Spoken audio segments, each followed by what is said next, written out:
Aquí se inicia El Ciudadano TV. Reportajes.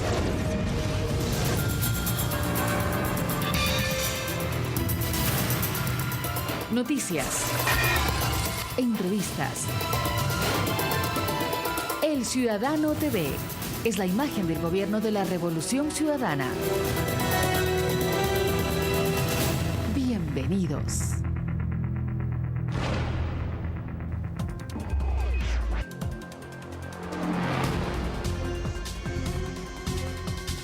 ¿Qué tal, amigos? Bienvenidos a esta nueva emisión del Ciudadano TV. En esta ocasión recordaremos una vez más el histórico momento de la apertura del puente Los Caras, una mega estructura de cerca de 2 kilómetros de sección que desde el pasado 31 de octubre se habilitó el paso de vehículos para finalmente unir los cantones de Sucre o Bahía de Caracas con San Vicente.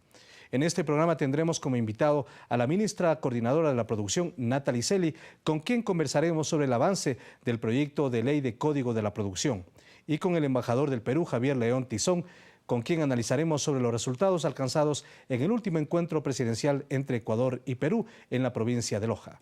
Arrancamos de inmediato con la información. Algarabía y festejo vivieron los pobladores que atravesaron por primera vez el puente Bahía San Vicente, denominado Los Caras. Se trata de un anhelo masivo cumplido tras décadas de ofrecimientos. Familias enteras caminaron junto a los suyos por primera vez por la nueva obra, para dar el encuentro a los habitantes de San Vicente, que hicieron su trayecto hacia Bahía. Con una fiesta cívica, celebraron los habitantes de los cantones Sucre y San Vicente la apertura de circulación vehicular por el puente Los Caras. Las expectativas eran grandes que quienes habitan a la orilla de los dos cantones salieron a las calles desde tempranas horas de la madrugada. Me siento contenta, feliz, porque es un sueño hecho realidad, sobre todo para los manavitas como somos los de Bahía y de San Vicente, es algo maravilloso. Este 31 de octubre, dos delegaciones ciudadanas se encontraron en medio del puente, como símbolo de hermandad entre las dos localidades.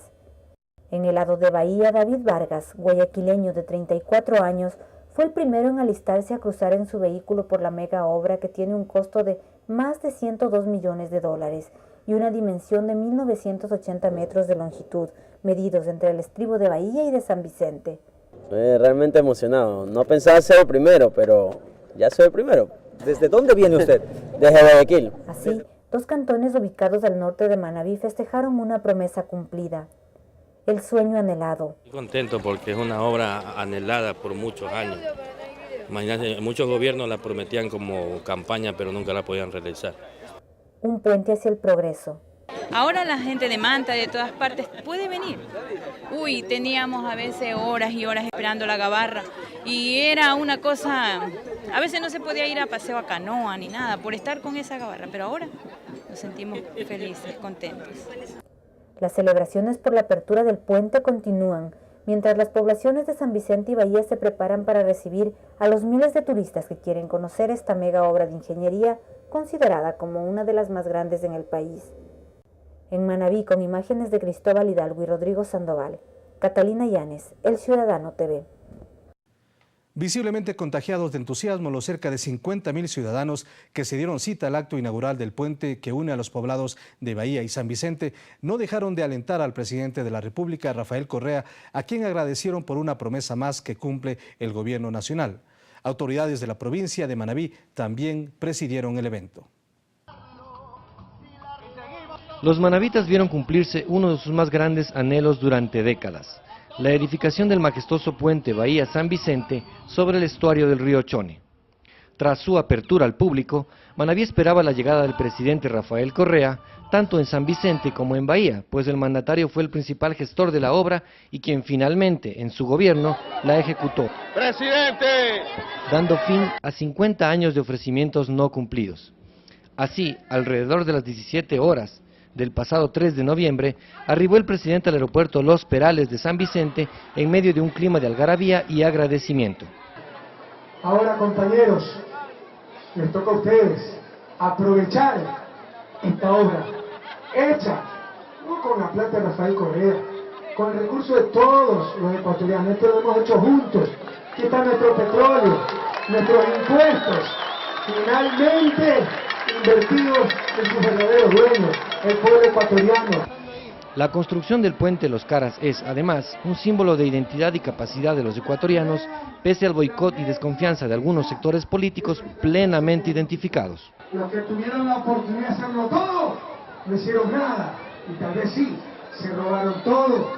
Ahora que ven manos limpias, mentes lúcidas y corazones ardientes, no solo hacer lo que se tiene que hacer, sino incluso recuperar el tiempo perdido, nos quieren desmoralizar. Nos quieren desconcertar, nos quieren robar hasta la esperanza.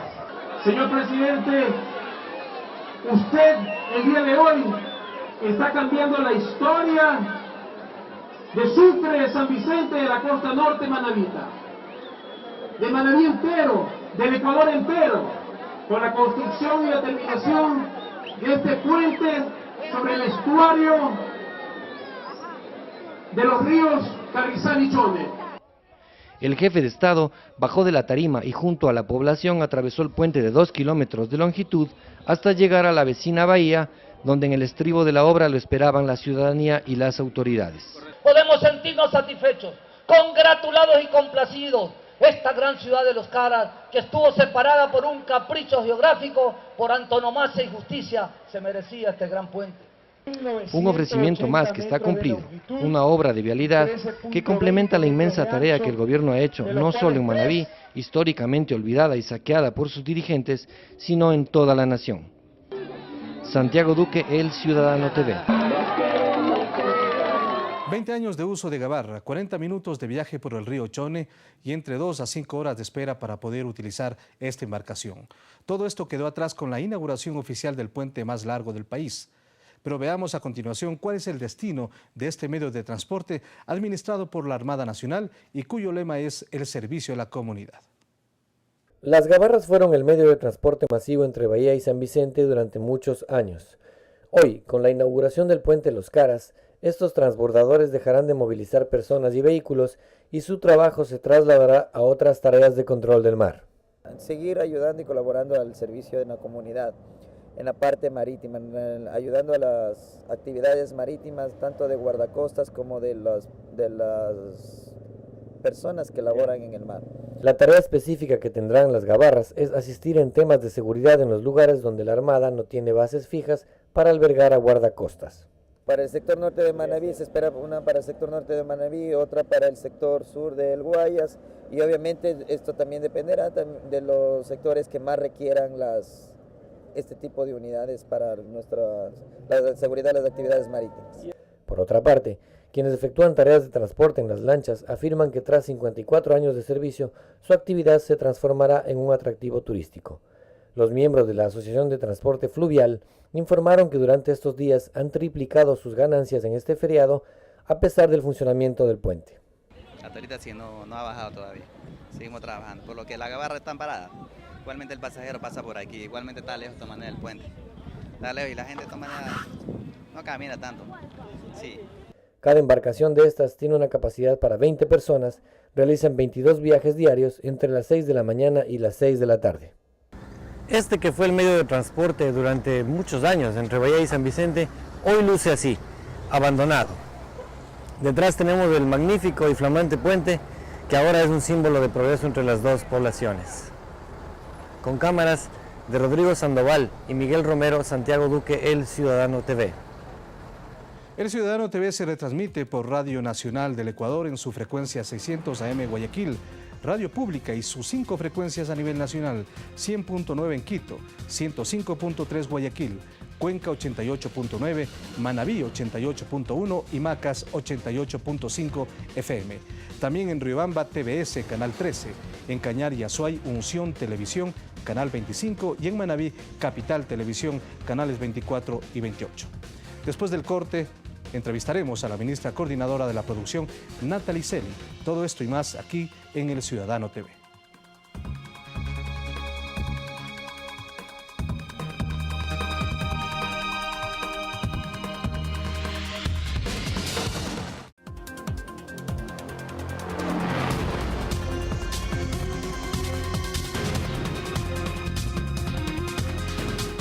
En los siguientes minutos vamos a dialogar con la ministra Natalie Celi sobre varios temas que tienen que ver con la posición ecuatoriana ante la inversión nacional, inversión internacional y sobre todo con lo que se ha iniciado en la Asamblea Nacional, la discusión del Código de la Producción, que es un instrumento válido e importante para invertir mucho más y para tener seguridades en el país. Ministra, bienvenida a La Ciudadano TV. Ya se ha iniciado esta semana la discusión del Código de la Producción. Exactamente. Efectivamente, así es. El presidente de la Comisión, Paco Velasco, ha dicho que van a haber muchísimos cambios en relación a la propuesta inicial. ¿Está abierto el Ejecutivo justamente para que se den varios cambios dentro de esta propuesta inicial? Bueno, yo creo que el código se ha dialogado por bastante tiempo, en alrededor de 10 meses llevamos dialogando. Primero alrededor de la agenda de transformación productiva, en la cual constan todas las políticas de orden sectorial y de orden transversal para justamente cambiar la matriz productiva del país, para que esta matriz productiva se convierta pues en una matriz rica en valor agregado, intensiva en servicios, conocimiento, que nos lleve a un salario digno, a un empleo de calidad y que sea pues ecoeficiente. Obviamente existen siempre espacios para mejorar y ese es un espacio importante de diálogo en la Asamblea, pues y el Ejecutivo acogerá todo aquello que mejora y que enriquezca el código. Por ejemplo, existen algunos pedidos de ciertos sectores que nos parecen adecuados. Por ejemplo, el sector textilero dice, nosotros somos parte del tema de sustitución estratégica de importaciones, ¿por qué no nos dejan ya de una vez sentado en la ley y no en un decreto? Existen algunos temas que es decir, varios temas que son posibles, pero ¿cuáles son los que no debería claudicar el gobierno? Bueno, yo creo que este es un tema de construcción compartida con el sector productivo, y con el sector productivo digo con los campesinos, con los actores de la economía popular y solidaria, con los... Pero no solamente el sector de la producción, el sector económico, las empresas, por supuesto, todos, exactamente. Y yo creo que aquí es importante hacer una reflexión de fondo. Y esa reflexión de fondo pasa por si las políticas de orden sectorial, horizontal en el pasado dieron resultado. Si las políticas que reflejaban una mínima participación del Ejecutivo en el fomento y promoción del sector productivo dieron resultados para el cambio de nuestra matriz productiva. Y la respuesta es no. Yo creo que aquí nos falta hacer una discusión de fondo porque existen algunos sectores que satanizan el código en el sentido de que el Estado quisiera someter, esa palabra, someter al sector productivo, de que los incentivos están atados a una firma de contrato de inversión. Me gustaría explicar más adelante esto porque hay muchas dudas alrededor de ese tema. Y no se trata de someter a nada, se trata de fomentar, de tener una política horizontal que atraiga todas las inversiones productivas del país. Pero antes de entrar en detalle, pero también sectorial, ¿no? Sectorial de ciertos sectores que en común acuerdo con público-privado tienen ese potencial para cambiar nuestra matriz productiva. Antes de entrar en detalle en lo político, la oposición de la Asamblea y otros sectores consideran que un proyecto que tiene 238 artículos, 10 disposiciones generales, 9 derogatorias, 23 transitorias, es casi imposible analizarlo en apenas un mes. Bueno, yo creo que sí es posible porque el código, como le digo, se ha debatido en 10 meses. O sea, no es un código que el Ministerio de la Producción o el Consejo Sectorial de la Producción lo ha desarrollado de manera tecnócrata en los escritorios en Quito. No, se ha hecho en cada provincia del país, se ha hecho en diversos talleres y incluso los asambleístas han sido parte de este tema. Yo ya le entregué a la Asamblea a inicios de agosto un primer borrador del proyecto. He tenido talleres de discusión con los asambleístas y yo creo que aquí hay 3 temas básicos en los que no hay consenso. Y mire, no en todo se puede consensuar. Este no es un código hecho a la medida de cada sector. Este no es un código hecho a la medida de cada necesidad.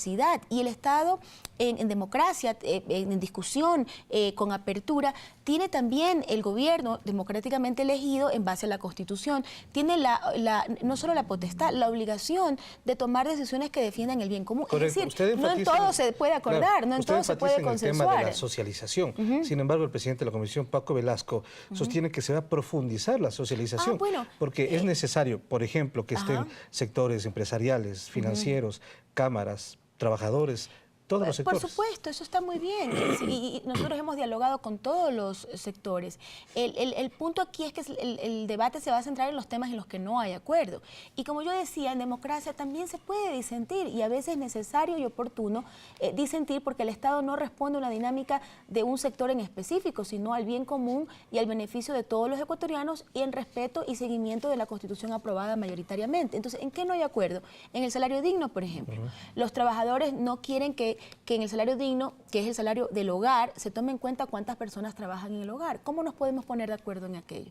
es difícil, es un tema eminentemente técnico, no es político. Un hogar está conformado por varias personas, de las cuales en promedio 1.6 personas trabajan y aportan para esa consecución de la canasta familiar. Y que de esta forma se obtendrá información por eso, precisa. Entonces el salario digno es producto de dividir la canasta familiar, que se actualiza mes a mes conforme a la inflación. Esto es muy importante porque la canasta debe mantener el valor adquisitivo, y de dividirla ese valor para 1.6, que es lo que da los $336, que en este momento es un tema que va variando en el tiempo, es el salario digno. Y que se va ajustando permanentemente. Correcto. Ahora, la Confederación de Organizaciones Libres Sindicales dice que el código fomenta la precarización de una especie de tercerización que volvería al para país. nada, no es para nada. Lo que estamos nosotros reconociendo es que existen modalidades de trabajo, por ejemplo, en el tema estudiantil, para lo cual el mandato 8 con la jornada laboral permanente no es la más adecuada, pero para nada se está precarizando los derechos, puesto que esa jornada,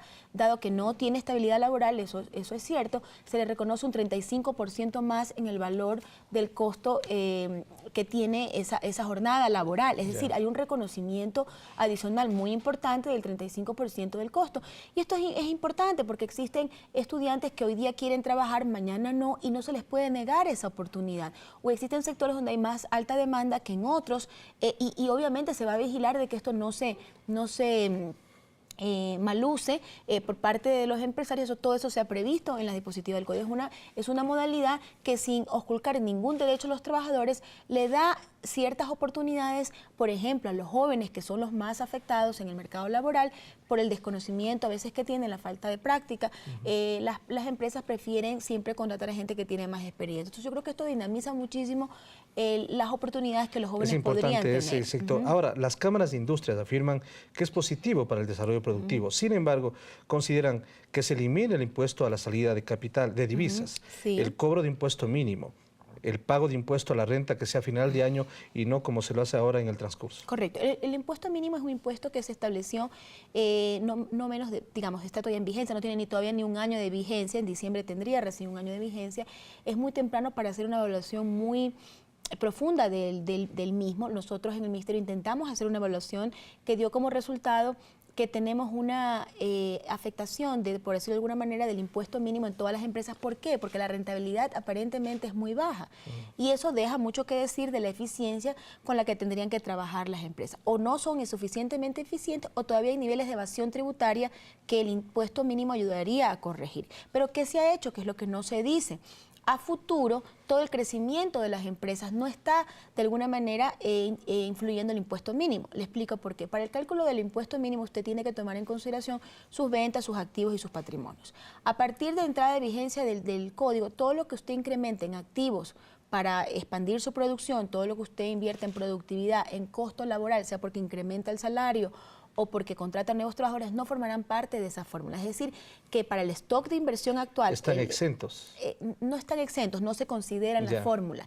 Eso quiere decir que el impuesto mínimo va a ir bajando en el tiempo y perdiendo su importancia relativa en función a la carga tributaria de las empresas. Esto es muy importante. ¿Qué pasa si las empresas no crecen? No pasa nada, simplemente quedan en su misma posición actual. Pero justamente lo que queremos es que las empresas crezcan. Nosotros no queremos una economía de la pobreza. Ahora, esto está consensuado queremos que las microempresas... con el SRI, por ejemplo, porque el SRI considera que no se puede eliminar mire, todo está consensuado con el SRI. Quiero hacer público, además, mi agradecimiento a Carlos Marx y a todo su equipo de trabajo, como en general el Frente Económico, quien ha tenido la sensibilidad para poder entender los puntos de vista planteados por el Ministerio Coordinador de la Producción, inclusive ellos mismos proponer también algunas medidas de orden de exenciones y de incentivos fiscales. Ahora, los incentivos fiscales no son lo más importante del código. Y en eso quiero también aclarar, porque justo los empresarios nos decían: queremos reglas claras de juego, queremos seguridad jurídica, seguridad para la inversión. Queremos seguridad para la inversión, queremos saber cuál es el rol del Estado. Bueno, señores, eso está en el Código de la Producción, con absoluta claridad. Y aparte de eso, porque este gobierno cree en una política de desarrollo productivo, hemos generado incentivos para la producción. Es decir, que si tomáramos la palabra, por ejemplo, del presidente de la Cámara de Comercio de Quito, el ingeniero Blasco Peñarrera, entonces no pongamos incentivos, todo el resto está. Todo lo que nos ha pedido en términos de seguridad jurídica, de claridad del rol del Estado, que el Estado no va a competir con el sector privado que el Estado no va a entrar en un modelo confiscatorio de la propiedad privada, intervencionista, todo eso está. Lo que sí el Estado tiene es un rol de fomento a través de la competitividad sistémica, a través de la regulación, del control de prácticas monopólicas u oligopólicas, y obviamente en trabajo permanente con el sector productivo, justamente en generar bienes públicos, competitividad sistémica para el desarrollo de los sectores. Un aspecto que es importante, porque más adelante quisiera que nos dé los 3 puntos básicos de este Código de la Producción para que incluso la comunidad lo entienda. Pero un aspecto fundamental es de qué manera se va a dirimir los conflictos que van a existir cuando existen inversiones y cuando el Estado ecuatoriano pueda denunciarlos. Este es un tema básico porque en el exterior inclusive lo miran de otra manera. En el tema de dirimencia, bueno, el Estado no tiene que dirimir en temas relacionados con la inversión privada. Lo que estamos diciendo es que nosotros no estamos dando un cheque en blanco. Y aquí me gustaría aclarar, aprovechando de su pregunta, de que para los incentivos de orden general, por ejemplo, para el tema de reducción del impuesto de 3 puntos del impuesto a la renta, no necesita firmar el contrato de inversión. El contrato de inversión está realizado con la intención de brindar esa estabilidad jurídica, esa seguridad jurídica sobre los incentivos que trae el código, pero no están obligados a firmar el contrato de inversión. Sí para los incentivos sectoriales, sí para los incentivos que tienen que ver con sedes, porque esto tiene que ver con temas específicos donde sí se tiene que comprobar que se cumpla con el sector, que se cumpla con el territorio, que se cumpla, o para el tema, por ejemplo, de beneficios en zonas deprimidas. Pero esto se va a reglamentar para que no exista discrecionalidad por parte del funcionario público o de la Secretaría Técnica, que sería en este caso del COMEX, y quien tendrá las competencias en este sentido. Es decir, para los incentivos generales no se requiere firmar un contrato de inversión. Usted firma el contrato de inversión si quiere tener estabilidad jurídica sobre los incentivos del código y si quiere en algún momento dado someterse a un arbitraje de común acuerdo y cumpliendo con la Constitución, si se trata, por ejemplo, entre un inversionista extranjero y el Estado ecuatoriano, por ejemplo, en los temas mineros. Ahora, un punto que es importante. El presidente de la República ha dicho que se va a buscar, que en el código primero no va a perjudicar a los empresarios. Segundo, que se va a buscar una armonía entre el capital y la producción. En la práctica, ¿cómo se lo va a hacer? Bueno, eso es muy importante lo que dice el señor presidente, porque al final del día, ¿por qué hacemos todas estas cosas, Marcos? ¿Por qué estamos haciendo este código? Estamos haciendo por un desarrollo integral del ser humano. Todas las políticas públicas tienen hasta al final de cuentas como misión el tema de un desarrollo integral, un buen vivir de los ciudadanos y las ciudadanas. Queremos tener empleo de calidad. Para tener empleo de calidad tenemos que ir a una matriz productiva de mayor valor agregado. Para tener una mejor relación entre el capital y el trabajo tenemos que tener un salario digno. A ese salario digno tenemos que ir llegando en el tiempo, pero mientras llegamos hay una manera de hacerlo más inmediato, más rápido, a través de una compensación obligatoria que se crearía si las empresas tienen utilidad. Entonces, esto es muy importante porque al final del día el código lo que intenta es movilizar un mayor empleo para todos los ecuatorianos y ecuatorianas, y que ese empleo sea de calidad y que nos lleve a la consecución del salario digno que manda nuestra Constitución. Y para cerrar, los 3 aspectos fundamentales de... ¿Los que queremos promover o los de polémica? ¿Cuáles quieren saber? Lo que quieren promover, en realidad, de manera muy razonable. Primero, el que tengamos claro el rol del Estado en el fomento del sector productivo, y por sector productivo me refiero a todas las formas de organización de la producción, y en particular de la producción campesina y de la economía popular y solidaria. Es muy importante que se entienda, porque esto ha causado también confusión, que para la economía popular y solidaria existen incentivos muy importantes en el código, sobre todo en los temas de acceso a financiamiento a través de la Corporación de Finanzas Populares, y también al acceso a poder establecer proyectos con capital de riesgo desde el Ejecutivo, que garantizaría que puedan hacer proyectos de mayor valor agregado sin tener las garantías, que muchas veces es un obstáculo, y el capital de riesgo permite que el Estado pueda invertir temporalmente en esa industrialización de los actores de la economía popular y solidario, y luego poder traspasar esas acciones a ellos. En segundo lugar es el tema de seguridad jurídica, esto ya más relacionado con la inversión productiva nacional y extranjera, que exista la posibilidad del contrato de inversión. Digo posibilidad porque no es una obligatoriedad. Sí quisiera pues establecerse estas garantías en temas de arbitrajes para justamente subsanar algunos problemas que puedan darse con la Constitución. Y tercero, el tema de incentivos, que yo creo que es muy importante, y el de poder tener también unas aduanas eficientes que contribuyan a la competitividad sistémica del país. Y de los 3 puntos polémicos, ¿cuáles van a el gobierno, ¿cuál de ellos podría? Bueno, yo creo que en el retroceder? salario digno es muy difícil encontrar un acuerdo entre trabajadores y empresarios, digamos. Yo creo que esta es una posición que el gobierno la va a mantener. Justamente alguien tiene que tomar una conceptualización, porque yo veo muy difícil que el sector privado y el sector trabajador sindical pues llegue a un acuerdo en estos términos. Y el otro tema en los incentivos es el tema sectorial, ¿no? Hay un incentivo general para todos, hay muchos incentivos generales como por ejemplo las exoneraciones para productividad, para las medianas empresas, el acceso a financiamiento, el tema de que puedan exonerar la producción más limpia, que puedan exonerar el costo de mano de obra en zonas deprimidas, pero en ciertos sectores, y ahí viene la polémica, existen incentivos fiscales para ciertos sectores. Por ejemplo, ¿por qué la construcción no está en esos incentivos? Porque los incentivos fiscales no son el único instrumento de política pública. Para la inversión pública no requerimos ley y de hecho hemos apoyado al sector construcción desde el bono de la vivienda con una inversión realmente sin parangón en la historia del país y con toda la obra pública. Es decir, que la obra pública dinamiza la inversión privada en los temas de construcción. Entonces, no necesariamente la política fiscal es la única herramienta y dado que ya hemos utilizado muchísimo la política de inversión para fomentar el sector de la construcción, no está considerado en ese incentivo, que es el menor de todos, porque el incentivo más fuerte están en las sedes, en las zonas económicas de desarrollo especial, que pueden ser para cualquier sector y en cualquier lugar, esto es muy importante, en cualquier lugar, siempre y cuando se cumplan las 3 tipologías, que son 1, la transferencia de innovación y tecnología, 2, servicios logísticos para la exportación y 3, industrialización para la exportación. Bien, también. ministra, ¿tiene la confianza usted que habrá un cambio radical en la propuesta inicial? ¿Habrá un veto presidencial? Bueno, no puedo anticiparle eso, realmente es muy difícil, aún estamos recién en primer debate. Lo que yo animo es a un diálogo profundo, un diálogo conceptual que nos lleve a poder tener elementos para poder tener esos consensos. Ojalá se puedan llegar a esos consensos y que no se tenga que recurrir a un veto presidencial. Yo creo que lo que buscamos todos, y en eso también pongo a los asambleístas, es trabajar en conjunto con los diferentes sectores involucrados, los trabajadores, los campesinos, los productores, los representantes de cámaras y gremios, para encontrar consensos que nos permitan que este sea un código que no tenga veto presidencial. Ojalá que pueda ser así. Muy gentil por su presencia aquí en El Ciudadano TV, a la ministra Natalie Celi, ministra coordinadora de la producción. Tras el corte conoceremos un poco más sobre quiénes construyeron el puente Los Caras en la provincia de Manabí. Ellos son los miembros del Cuerpo de Ingenieros del Ejército. Continúe con nosotros aquí en El Ciudadano TV.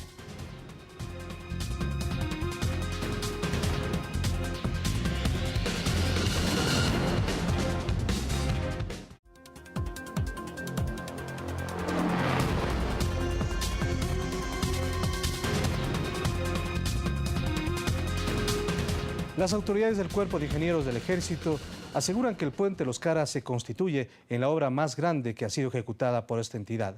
Ellos también fueron reconocidos por la comunidad y autoridades locales. Veamos a continuación un informe. 6 meses más le tomará al Cuerpo de Ingenieros del Ejército dar mantenimiento al puente Los Caras que une las poblaciones de Bahía con San Vicente según el contrato estipulado.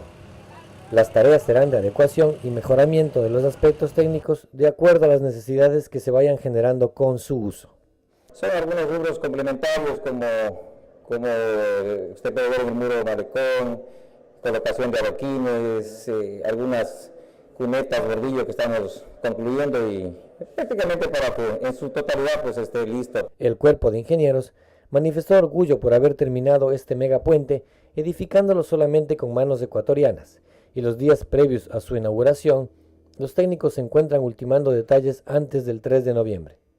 Aquí en el Ecuador hay talento que puede ejecutar este tipo de obras de esta magnitud, pues nos llena de mucho orgullo a nosotros como militares y obviamente como ecuatorianos que somos.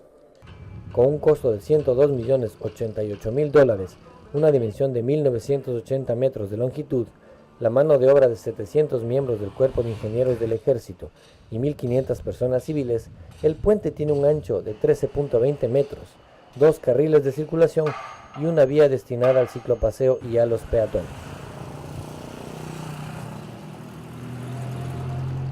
Sí, la verdad es muy emocionante y muy satisfactorio ver cómo la gente ha recibido esta obra tan esperada por muchos años, ¿no? Desde Bahía de Caracas, Santiago Duque, El Ciudadano TV.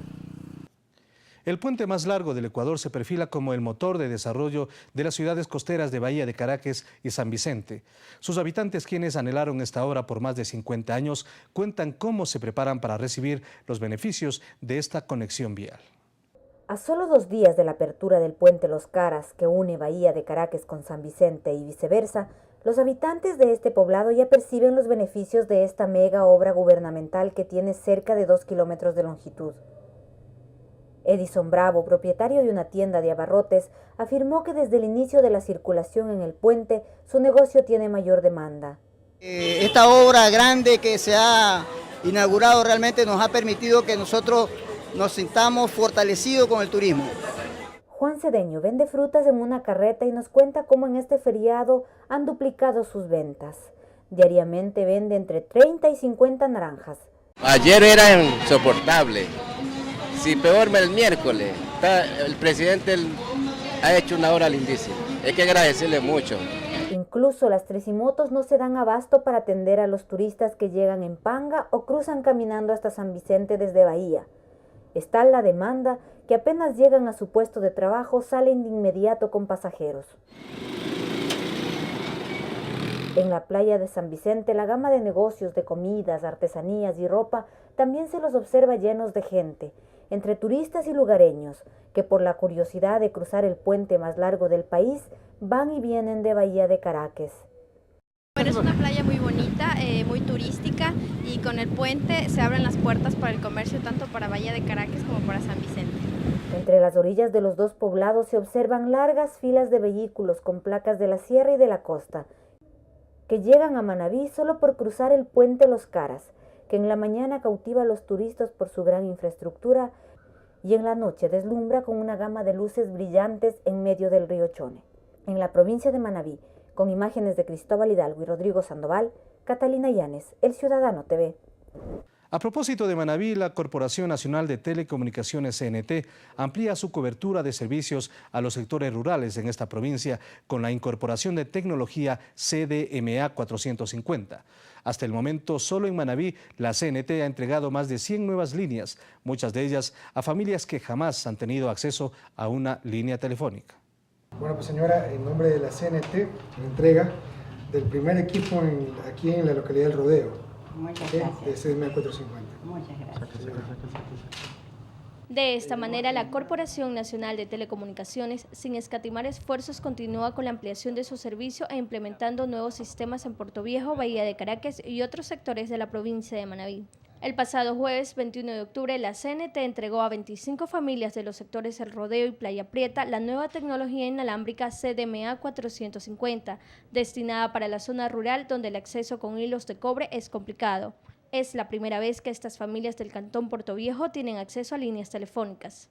Yo creo que el espíritu tanto del gobierno nacional a través del presidente Rafael Correa y la administración de la CNT ha sido atender a los más necesitados, a las personas que nunca habían tenido este tipo de servicio. Y realmente la única forma de llegar a ellos es a través de vía inalámbrica, como esta tecnología. Esta tecnología también continuará ampliándose en más sectores rurales de Manabí, aseguró García, quien agregó que hasta el momento se han entregado más de 60 CDMA 450 y se prevé que este año se beneficien unos 3.000 usuarios con el sistema. Yo ando en esto desde la administración del ingeniero León Febres Cordero del 84, ya a los 26 años he visto cristalizado este deseo gracias al presidente Rafael Correa. Mientras que King informó que en la parroquia Leonidas Plaza se entregó hace más de un mes 150 líneas de cobre. Asimismo, San Isidro se vio beneficiado con más de 100 líneas. Incluso en este sitio se están realizando microampliaciones. La comunidad está muy gustosa de esta cobertura que se le está dando porque eran localidades que por la vetustez de las líneas existentes anteriormente se han visto beneficiados porque se le han migrado y han obtenido un mejor servicio. Y a su vez hemos llegado a clientes que no poseían una línea telefónica. Es realmente una contribución magnífica porque imagínense con la ubicación del nuevo terminal terrestre en Bahía de Caracas, la ampliación de redes nos viene de maravilla, no solamente nos beneficia a nosotros, a los usuarios del servicio, a las cooperativas de transporte, sino también a toda la zona. Otro de los proyectos que brindará la CNT en la provincia de Manabí es el servicio de internet por fibra óptica, pues actualmente se lo realiza por medio de cobre. Beneficio a través de la fibra es se le podría decir que es óptimo. ¿Por qué? Porque nosotros aquí tenemos la salinidad, que es nuestro peor enemigo para las líneas de cobre, y por lo regular es muy difícil mantener, por ejemplo, en este sistema por medio de cobre el servicio de internet. Por eso sería factible hacerlo a través de la fibra. Desde Puerto Viejo, con cámaras de Rodrigo Sandoval y Emilio Sánchez, Catherine Ulpo, El Ciudadano TV. Para conocer más detalles sobre este programa, visite las siguientes páginas electrónicas: www.presidencia.gov.es, elciudadano.gov.es, andes.info.es, confirmado.net. Tras el corte entrevistaremos al embajador de Perú acreditado en nuestro país.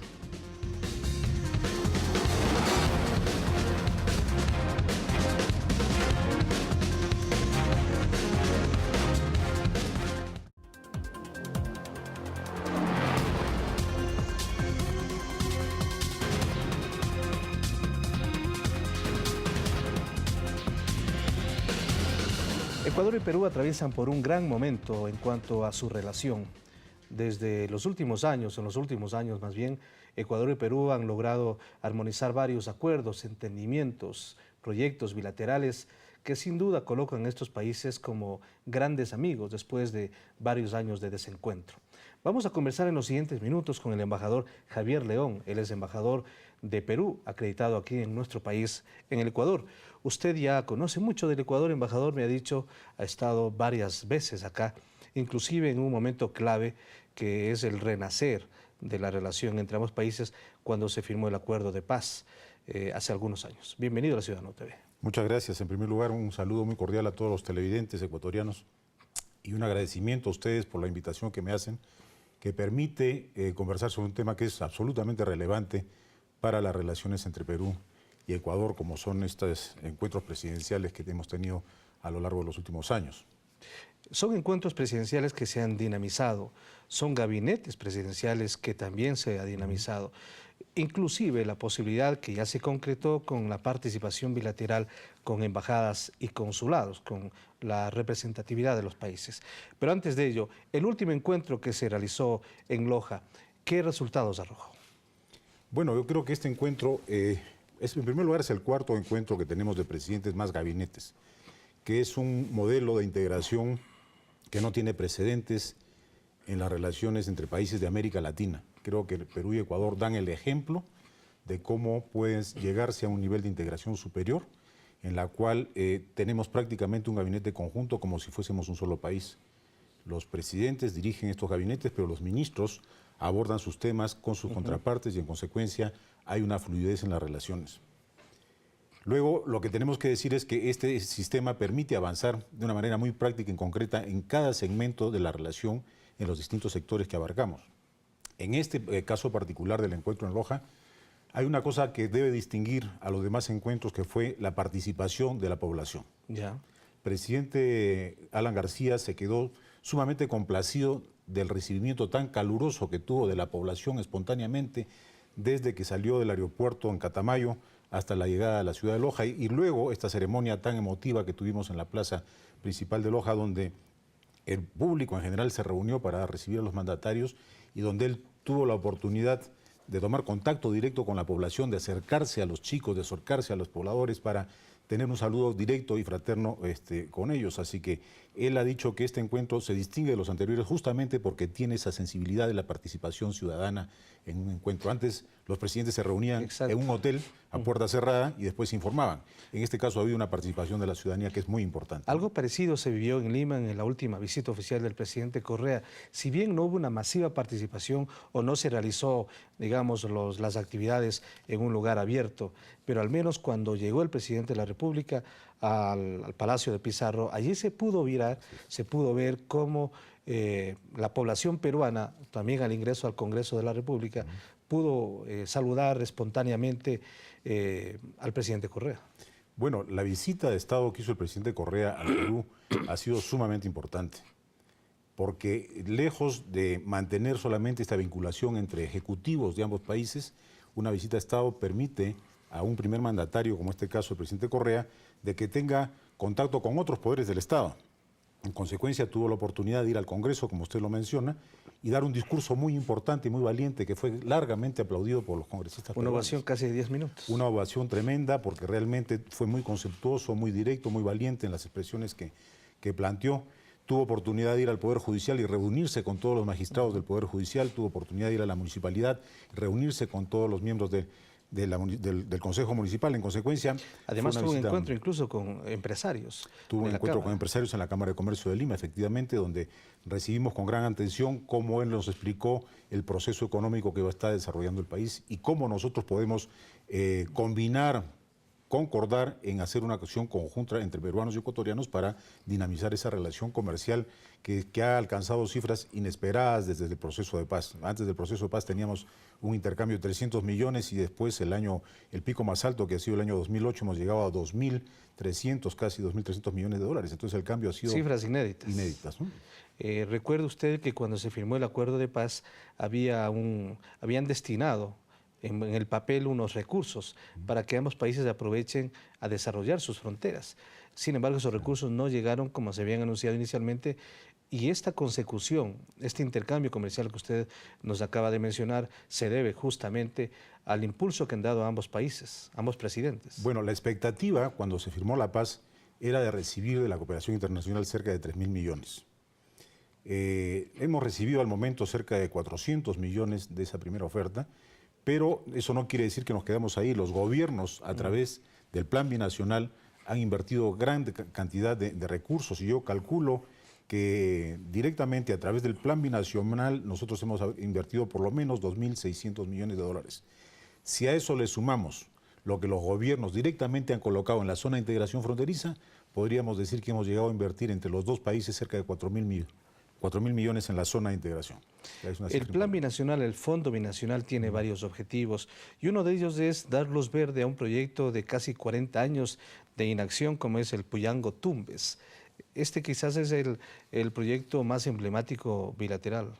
Sin duda, es el más emblemático porque justamente llevamos negociándolo cerca de 35 años o 39 años, y recién en esta oportunidad los presidentes en Loja anunciaron que ya se abrieron los sobres y se ha adjudicado a la empresa que va a hacer los estudios y la construcción del proyecto. Es un proyecto importante que tiene un impacto directo en la población fronteriza. Se trata de incorporar más de 41.000 hectáreas que estaban desperdiciadas a la actividad económica y agrícola de los dos países. En consecuencia, no solamente es el simbolismo de haber superado etapas que se quedaron un poco estancadas, sino además de llegar a la población a cumplir con una promesa que por muchos años se había quedado estancada y que tendrá un efecto directo en la economía y en el bolsillo y en el bienestar de toda la gente. Se dice que aproximadamente 250.000 personas o pobladores ecuatorianos y peruanos se van a beneficiar por el desarrollo agrícola en esta zona. Sin duda. Bueno, es que es una zona justamente que tiene que aprovechar el caudal de agua que muchas veces se desperdicia y termina en el mar. Lo que se trata es de hacer, es un viejo proyecto que trataba de hacer represas que permitan que cuando haya sequía podamos utilizar esa agua y que todo el año continuamente esa población tenga ese recurso hídrico para poder desarrollar su economía. A propósito de este encuentro, veamos un resumen de los acuerdos a los que llegó el Ecuador y el Perú durante el cuarto encuentro presidencial que se desarrolló en la ciudad de Loja, provincia del mismo nombre. Ecuador y Perú, durante el cuarto encuentro presidencial que se desarrolló en Loja, realizaron una evaluación a los compromisos adquiridos desde la firma de la paz en 1998 hasta la fecha. Una reunión en la que ratificaron la amistad que une a los dos países. Saludo al pueblo de Loja, capital cultural del Ecuador. Saludo al pueblo de Loja, que da hoy día con su tono emocional lo que faltaba en nuestras reuniones. Saludo a la democracia ecuatoriana que siempre tendrá un hermano en el Perú. Saludo al presidente Correa, porque con él hemos trabajado todo esto y estoy seguro que jamás deberá detenerse el camino de la hermandad del Ecuador y del Perú. 4 acuerdos en materia de riego, minas, cooperación binacional y en el área social sellaron el encuentro que además dio luz verde para el proyecto binacional Puyango Tumbes. Por voluntad conjunta, respetando la decisión soberana de nuestros pueblos, concretamos el proyecto estratégico multipropósito Puyango Tumbes, para el cual hemos comprometido recursos conjuntos por cerca de 100 millones de dólares y hemos puesto énfasis en acelerar las gestiones necesarias para su feliz realización. 39 años de espera para el proyecto Puyango-Tumbes. Como parte de los compromisos de amistad, los jefes de Estado propusieron reducir los establecimientos y gastos militares en la franja fronteriza que une a las dos naciones. Nuestro ministro de Defensa tiene el mandato en la frontera sur, frontera con Perú, minimizar, o sea, dejar lo elemental y ojalá nada de presencia militar si no es necesario. Tal vez sea necesario algo para controlar contrabando, etcétera. Y me parece que incluso ya estamos cerca de esos niveles, porque la reducción de presencia militar del Ecuador en la frontera con Perú ha sido muy drástica. Ambos mandatarios conmemoraron también los 12 años de la firma de la paz con el vecino país del sur, junto a todos quienes se dieron cita en la plaza central de Loja. Ningún sentido tendría hacer todos estos trabajos de infraestructura y de acercamiento productivo y social si no diéramos el paso siguiente de ir superando lo que la historia había sembrado en nuestras fronteras. Minas, puestos de frontera alertas para ver si alguien del otro lado quiere pasar. Ahora es al contrario. Queremos que los ciudadanos de uno y de otro lado pasen sin papeles, sin permisos, pasen para contribuir al desarrollo productivo de la gran zona binacional que constituimos. Lucieron la marca país y al ritmo de canciones de cada uno de los dos estados, entonada por las bandas sinfónicas de Loja y Trujillo, sellaron los lazos de amistad.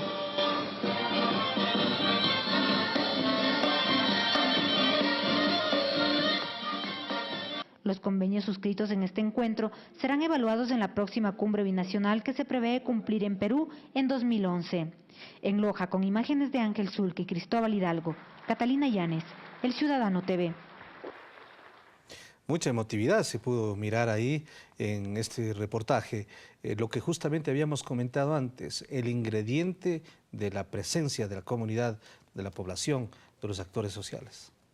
Bueno, sin duda, eso es lo que yo quería destacar desde el inicio, porque creo que esto es lo que distingue a las demás reuniones. La población tiene que ver directamente, sentir directamente, ser informada directamente de cómo van progresando estas conversaciones. Un tema importante que se mencionó justamente en el video que acabamos de ver es cómo se ha avanzado en el plano militar. Podemos decir que la relación peruana-ecuatoriana en el plano político y diplomático es sumamente fluido. Lo ha sido también en el plano militar, pero un poco por encima. Y hoy día entramos a trabajar en lo que se llaman medidas de fomento a la confianza. Que de eso se trata justamente, de que ambos países generemos esa confianza para evitar susceptibilidades, para evitar pensar en cosas que no debemos pensar, que ya hemos superado esas etapas de desconfianza y más bien trabajar en cosas que son sumamente importantes. Por ejemplo, ahora trabajamos binacionalmente el intercambio de información sobre adquisiciones militares, que era impensable hace un tiempo. A ese nivel de confianza estamos llegando entre sectores que antes estuvieron enfrentados. Entonces la población de ambos lados, cuando ven que los militares que fueron los actores principales de enfrentamiento, conversan con esos niveles de confianza, generan mucho más confianza en la población. En consecuencia, el proceso de integración es mucho más profundo y más intenso. A propósito, es importante y digno de destacar que Perú, en el momento en que hubo un encuentro de la UNASUR, justamente aquí en Quito, cuando se comenzó a dialogar sobre la presencia o la posible presencia de las bases militares en Colombia, Perú dijo que es necesario limitar el gasto militar justamente. ¿Cuánto se ha avanzado en eso desde la propuesta del presidente Alan García a nivel latinoamericano, que es fundamental? Bueno, este día surgió en la cumbre de UNASUR en Bariloche. Ahí el presidente García hizo una reflexión muy válida y dijo, bueno, si nosotros hablamos todo el tiempo de que esta es una región en paz, ¿cómo se explica que gastemos tanto dinero en armamento? Él puso sobre la mesa esa idea y comenzamos los países a elaborar y en ese momento los presidentes a elucubrar por qué realmente se daba este gasto militar. Y entonces es ahí donde él propone ver de qué manera trabajamos en un protocolo que permita justamente generar la confianza que en última instancia va a llevarnos a limitar los gastos militares. Lo que se trata es decir, cada uno tiene, digamos, el derecho soberano de adquirir los armamentos para las necesidades de cada país. Brasil podrá decir, bueno, yo soy el país más grande del continente y en consecuencia necesito más que Ecuador. Ecuador dirá, bueno, yo tengo problemas de tal naturaleza que necesitan, o Colombia, su guerra interna, en fin, cada uno, pero debe comprar armamento en la medida que no genere desconfianza. Es decir, que se sepa y que digamos, estamos comprando con este propósito en estas cantidades y que no signifique una suspicacia del otro lado, que no se genere desconfianza del otro lado, que a su vez obligue a comprar armas y entonces entramos en una carrera armamentista. El avance que hemos tenido es que este protocolo que propuso, esta idea que propuso el presidente García, se ha traducido en un proyecto de protocolo y ya tenemos 3 reuniones, 2 de ellas en el Perú, esta tercera se va a dar en Chile, donde hemos trabajado sobre la base de un papel inicial que presentó Ecuador, que presentó Perú, y me parece que algún otro país, no recuerdo si fue Argentina, y hemos trabajado en la elaboración de este protocolo de paz, seguridad y cooperación, que nos va a llevar a generar más confianza y en consecuencia, a partir de esa confianza, a reducir los gastos militares. Ahora, Perú, mira, entiendo yo con expectativa, está muy expectante por conocer ya oficialmente cuál es la posición ecuatoriana en torno al reclamo de Perú ante Chile, ante la Haya. Bueno, este es un caso que para nosotros es sumamente claro. El gobierno peruano en repetidas ocasiones y últimamente a través de una carta del propio presidente García ha reiterado que no tenemos ningún tipo de problema limítrofe con Ecuador. Esa es la posición peruana. Respecto a la posición peruana ante el atentado que hubo en el Ecuador en contra de la democracia el 30 de septiembre. Bueno, esa fue una reacción inmediata del presidente García, quien creo que fue uno de los mandatarios que reaccionó más rápidamente y más enérgicamente, dando una instrucción de que se cierre la frontera justamente. Y al principio eso quizás no se entendió muy claramente, pero el mensaje era justamente tomar una medida tan drástica como para decirles no cuenten con el Perú si hay algún intento de romper el orden democrático en el Ecuador. Fue tan importante esa posición que Colombia hizo lo mismo de manera inmediata. Hubo una coordinación entre el presidente García y el presidente Santos para cerrar las fronteras y como una medida, digamos, drástica, enérgica, de decir no van a encontrar ningún eco en Colombia ni en Perú si es que hay un intento de romper este orden democrático. Al punto que en la nueva regulación o protocolo de la UNASUR, si algún país intenta dar un golpe de Estado, este será un elemento fundamental dentro de las sanciones hacia el país que comete esta infracción. Cuando inmediatamente de los sucesos del 30 de septiembre llegaron los cancilleres de UNASUR y tuvieron una cita con el presidente Correa acá en Quito. Inmediatamente después, como una expresión inmediata y enérgica de decir estamos con el Ecuador, estamos con la democracia, respaldamos al presidente Correa. Y en esa conversación se sacó una declaración en la cual los países de UNASUR nos pusimos de acuerdo para incluir una cláusula democrática según la cual cualquier país donde se rompa el orden democrático no podrá ser parte más de UNASUR y será probablemente meritorio de algún tipo de sanciones que los países apliquen sobre ello, ¿no? UNASUR ha sido mucho más efectivo que la misma OEA. Bueno, son planos distintos. La OEA abarca una región geográfica mucho más amplia. En la OEA también existe una cláusula democrática, pero en este caso fue inmediato. O sea, los presidentes viajaron a Argentina, se reunieron ahí, inmediatamente de Argentina los cancilleres vinieron al Ecuador. O sea que no queda duda para nadie que la conciencia democrática de todos los países, miembros de UNASUR y de los gobiernos que la conforman, es sumamente clara. No vamos a permitir de que ningún aventurero tenga intenciones de romper el orden democrático en ninguno de nuestros países, ¿no? Muy gentil, embajador, por su presencia aquí. Bueno, muy amable, ha sido un placer para mí. Muchas muy gracias amable. por la invitación. Embajador Javier León, embajador de Perú, acreditado aquí en nuestro país. Tras el corte, un perfil del expresidente argentino Néstor Kirchner, secretario ejecutivo de UNASUR, quien falleció hace una semana por un paro cardíaco. Conoceremos en profundidad su pensamiento progresista y su anhelo de una América Latina más unida.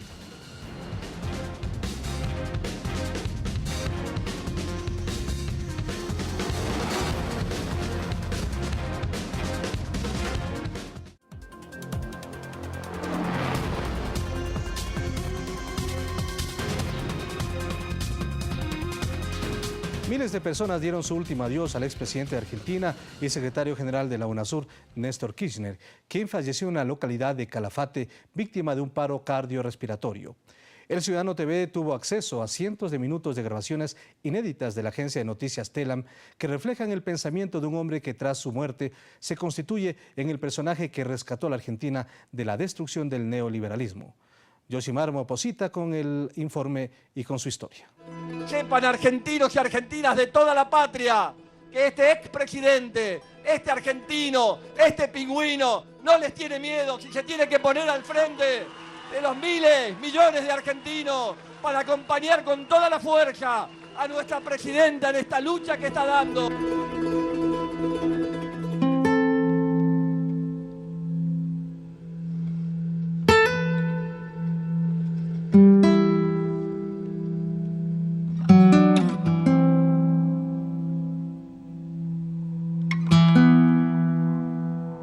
Un paro cardiorrespiratorio acabó con la vida de un líder de América Latina, un luchador de la construcción de una región sin exclusiones. Así lo expresó la UNASUR.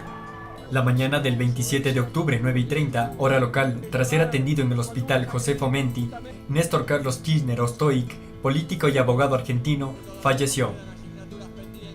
Su padre, Néstor Kirchner, fue un trabajador postal, y su madre, María Ostoic, chilena descendiente de inmigrantes croatas. Kirchner nació el 25 de febrero de 1950 en Río Gallegos, provincia de Santa Cruz, sur de Argentina. Sus estudios primarios y secundarios fueron en las escuelas públicas locales y egresó del Colegio Nacional República de Guatemala. El 9 de marzo de 1975, un año antes de su graduación, contrajo matrimonio con la actual presidenta de Argentina, Cristina Fernández. Pero solo 35 años después procrearon a sus dos únicos hijos, Máximo, de 32 años de edad, y Florencia, de 20 años. Su vida política inició desde muy joven. Fue dirigente estudiantil en la Universidad Nacional de La Plata, reconocida como una de las principales entidades educativas públicas del país y América. En 1983 y 1984 fue presidente de la Caja de Previsión Social, una institución similar al Instituto Ecuatoriano de Seguridad Social, de la cual fue forzado a renunciar a causa de un conflicto sobre política financiera. Esto disparó su carrera y pautó la línea de su pensamiento. Pero he aprendido a lo largo del tiempo el mensaje de Eva Perón, y he aprendido el mensaje de tantos compañeros que no están, que les propongo y les digo que sigan agrediendo, que sigan descalificando. Pongamos la otra mejilla, porque nosotros tenemos que luchar por la felicidad de nuestro pueblo, por la justicia, por la inclusión, por la bandera, por la patria, por la igualdad, por una Latinoamérica grande y por una Argentina para todos. Que las familias se consoliden, que los pueblos puedan crecer, eso es lo que a nosotros nos preocupa, que los estudiantes puedan construir su futuro, que los trabajadores tengan trabajo, que a los productores les vaya bien, porque eso significa que a la Argentina le va a ir bien. Recuperar con fuerza junto a nuestros pueblos el amor por Latinoamérica, el amor por la tierra, el amor por el trabajo, el amor por la producción, el amor por la patria, el amor por nuestras banderas, el amor por recuperar nuestra dignidad, nuestra libertad, nuestro orgullo de ser hermanos y hermanas de Latinoamérica. Por eso los argentinos nos están pidiendo que le hablemos con claridad. Y si alguien le ata las manos a alguien, todos los argentinos queremos saber quién es. Y si alguien genera una traba, todos los argentinos queremos saber. Los argentinos estamos cansados que no nos digan la verdad y no nos cuenten las cosas o las cosas a medias. Queremos saber toda la verdad porque la verdad nos hace fuerte, nos hace grande y nos permite cambiar la historia como corresponde. Su pasión por la política le convirtió en un defensor de la justicia social, la distribución igualitaria de la riqueza y la inclusión social de su pueblo en las grandes decisiones nacionales. Claro que queremos que la Argentina se consolide definitivamente. Claro que queremos que haya una verdadera distribución del ingreso. Claro que queremos que definitivamente en la Argentina se terminen los monopolios y fundamentalmente también los monopolios mediáticos. Por eso 3 años después fue elegido intendente de Río Gallegos, su ciudad natal, y luego llega a la gobernación de su provincia, Santa Cruz, cargo que desempeñó durante 2 periodos hasta 2003.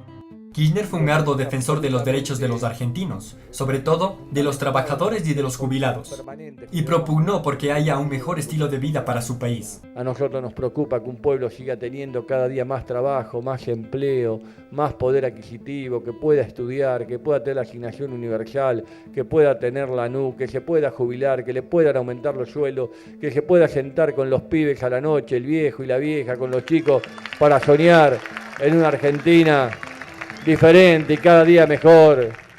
La decisión de recuperar los fondos de nuestros trabajadores, de nuestros jubilados, que habían sido privatizados en la década del 90. Que sepan todos los argentinos que es un acto de convocatoria al amor, a la convivencia, sin renunciamiento, con capacidad transgresora, pero levantando la bandera de la unidad y el afecto y el amor de todos los argentinos para construir una patria justa, justa que incluya a todos los argentinos.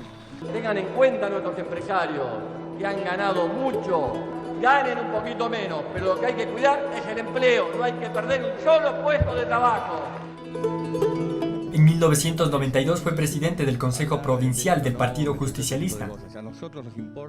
En 1996 fundó la corriente peronista, lo que le llevó a seguir incluyéndose en otros cargos, que al final lo llevaron a ser presidente de Argentina en el periodo 2003-2007, triunfando en las elecciones sobre el expresidente Carlos Menem y el presidente de la época, Eduardo Duhalde. Presidente de la Nación Argentina, vengo a pedir perdón del Estado Nacional por la vergüenza de haber callado durante 20 años de democracia.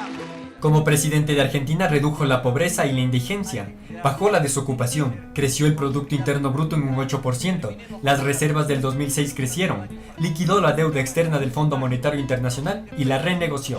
Tenemos el crecimiento más importante, tenemos un desendeudamiento muy grande en la Argentina, se debía el 160% del producto y se debe el 42%, bajamos la pobreza al 13%, la desocupación al 7,9%, la indigencia al 3,5%, hemos logrado los niveles de inversiones más importantes, tenemos récord de producción, tenemos récord de industrialización, récord de crecimiento de la industria, récord de crecimiento de la economía y el año que viene vamos a crecer aún más. Pongamos fuerza, solidaridad, tomémonos de la mano todos los argentinos.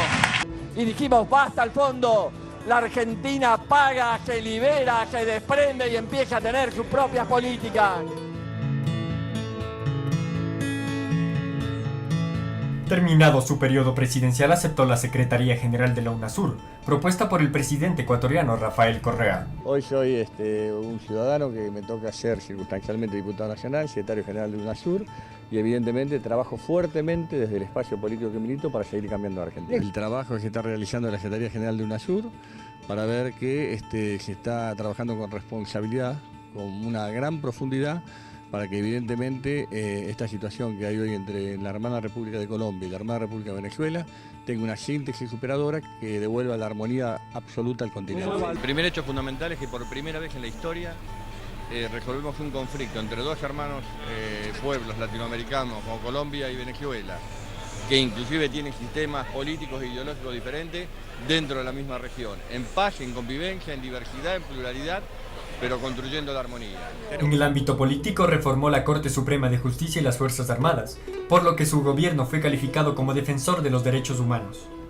Pese a las advertencias de su médico sobre su excesivo ritmo de trabajo, su pasión fue más grande y le determinó seguir en la lucha de sacar a su Argentina adelante.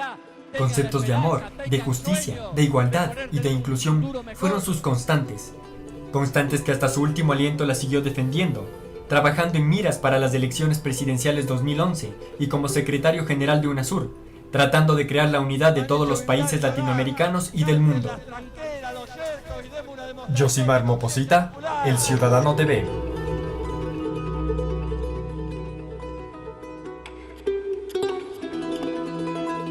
Gracias amigos por permanecer junto a nosotros. Les recordamos que usted puede ver la retransmisión de este programa a través de la señal de CN Plus a las 14:30 y 19 horas. También por Telandina a las 23 horas. Buen inicio de semana para todos. No se pierda El Ciudadano TV en 7 días. Pásela bien.